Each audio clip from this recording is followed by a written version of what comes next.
Alright, guys. Bad Blood happening on August the 5th. Live from Atlanta, Georgia.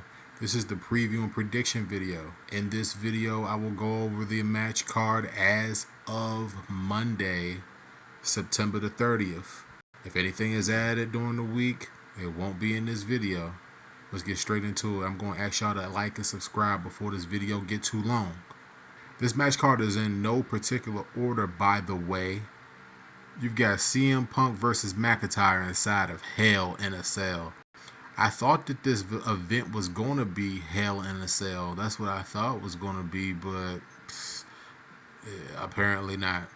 This feud has been going on for the better part of a year now. And Adam Pearce keeps talking about there's going to be a finale to this that's got to come to an end, and yes, it needs to come to an end. A loss for McIntyre does what? Does it really hurt McIntyre? No, it doesn't hurt. It doesn't hurt Drew whatsoever. A loss for McIntyre does nothing to him.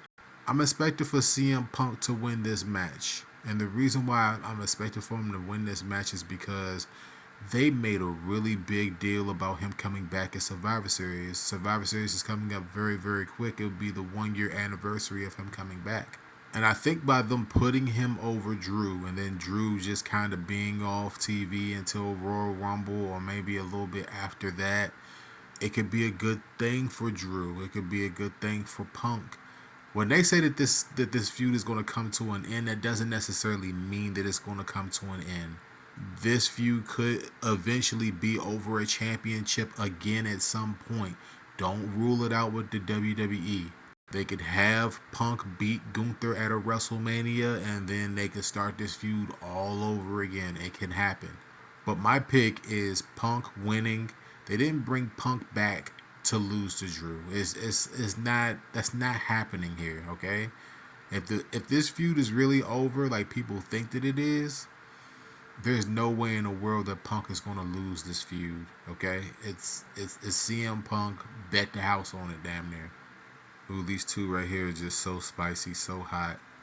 You got Liv Morgan, the defending women's champion, versus Rhea Ripley for the women's championship with Dom in a shark cage. That picture of Dom in a shark cage is actually funny, by the way. If y'all zoom in on that. Look, how many times has Liv Morgan defended the championship since SummerSlam? Not at all. The WWE is infamous for doing things like this. They're going to run this multiple times. They might run it again at Survivor Series. I don't think that they will run it at Survivor Series. This feud is like very, very long. This is going to be a very, very long feud. Y'all have to put on y'all seatbelts for this. Rhea Ripley can't win the championship here. She just can't, okay? The storyline has to have ebbs and flows to it. This is just a part of the storyline that's going to get to another part of the storyline. The only way that they can break this storyline right here is with the return of a really major star like a Charlotte or something, and maybe they attack Rhea for some odd reason to break up the feud between Rhea and Liv. But Rhea and Liv are like just so well together, man. They're like peanut butter and jelly, and I guess you could say that Dom is the crusty bread. I mean, I guess you can say that. Liv Morgan is going to retain here. There's no reason for them to put the championship back on Rhea Ripley right now. She does not need the belt at all. She does not need it. Liv, on the other hand, does need the belt as a part of the Judgment Day. It's a part of her character. It's character development. She's like the polar opposite of what Rhea Ripley was in the Judgment Day. Before I get out of this right here and go on to the next match, Rhea Ripley is technically the heel here. Like, I don't know why people don't understand that. Liv Morgan is not the heel in this storyline. I don't know why people are saying it. Like, she's the heel. She's the one that got attacked initially by Rhea Ripley. She is not the heel here. It's Rhea. And Rhea's just the baddest little thing, man. Oh my God.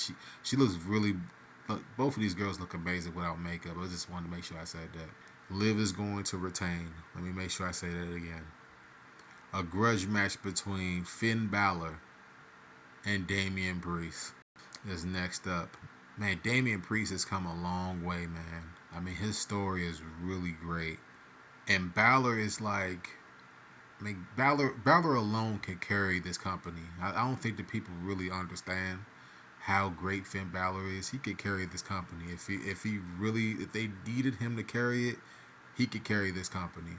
I don't see Rhea and Damian losing on the same night. I don't think that they're both going to lose. It's nothing for Finn to lose to Damian. It's nothing, man. Damian was the world heavyweight champion for a good second, man, for sure. This was definitely a breakout year for Damian Priest. I know he's a little bit older, but I have no problems with watching Damian Priest right now. None. I'm not going to spend too much time on this. I think that this is going to be a very good grudge match. Expect for the Judgment Day to get involved at some point. Finn Balor can take the pin here to Damian Priest. It doesn't hurt Finn Balor at all.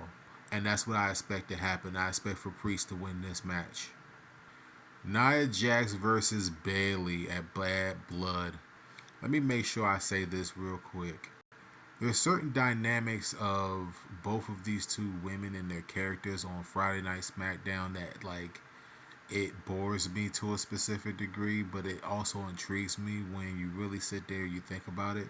Bayley's character has toned down so much, man. I mean, I'm disappointed in the WWE. I don't know if that was her idea for her to be toned down like this. Like, she has been toned down. And it shows, and it bothers me because I'm not used to seeing her toned down like that.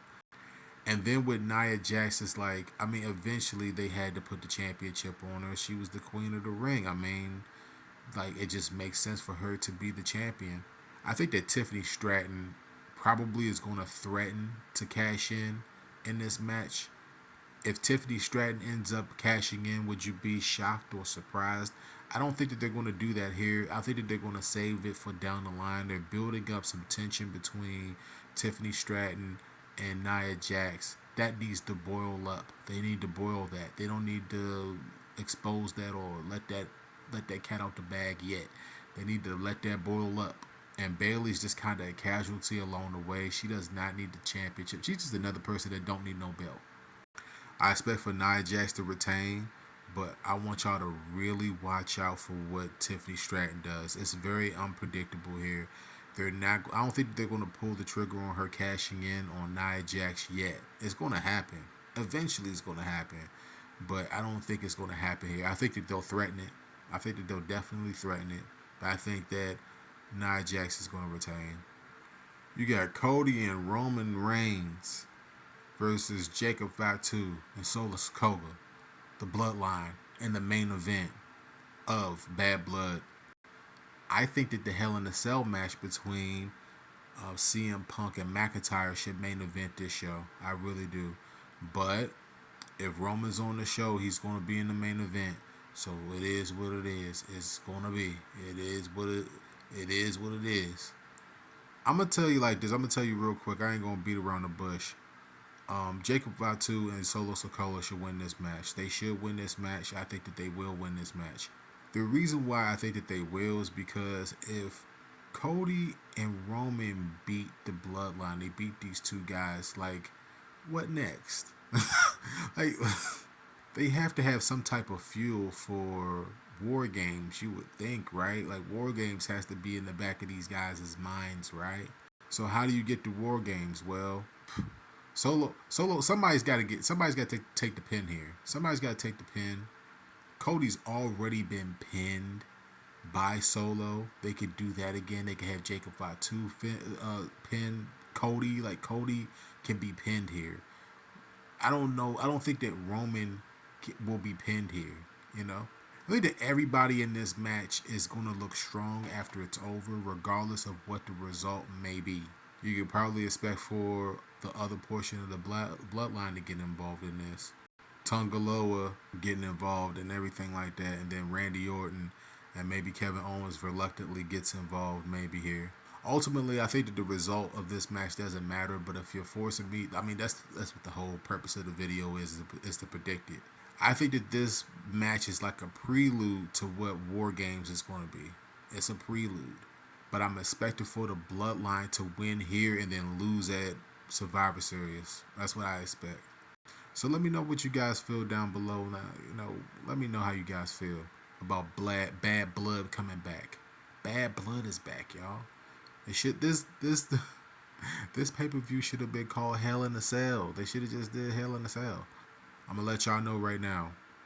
I did a video on this breakdown, this thing between Cody Rhodes and Roman Reigns. They did some type of cinematic breakdown, or you're gonna be my best friend, or you're gonna be my friend. You're gonna see it on the screen in a couple of seconds. Click on that video. Watch me in that video. All right. Watch my breakdown of that leading into this Bad Blood match. Otherwise than that, the playlist is going to be on the screen of all of my WWE, AEW content. Y'all can watch that, binge that. Go ahead, binge that. Give me the 4,000 watch hours. I ain't even got that on here. Other than that, I love you guys. Go ahead, subscribe if you want to. Enjoy Bad Blood coming up this weekend. And happy Halloween if you're watching this like later on in the month to see if I was right. Go ahead, watch that Cody and Roman video, and I'll see you in that video, and I'll see you in the next video after that. The review of Bad Blood. I'm going to do that too. Until next time, peace out.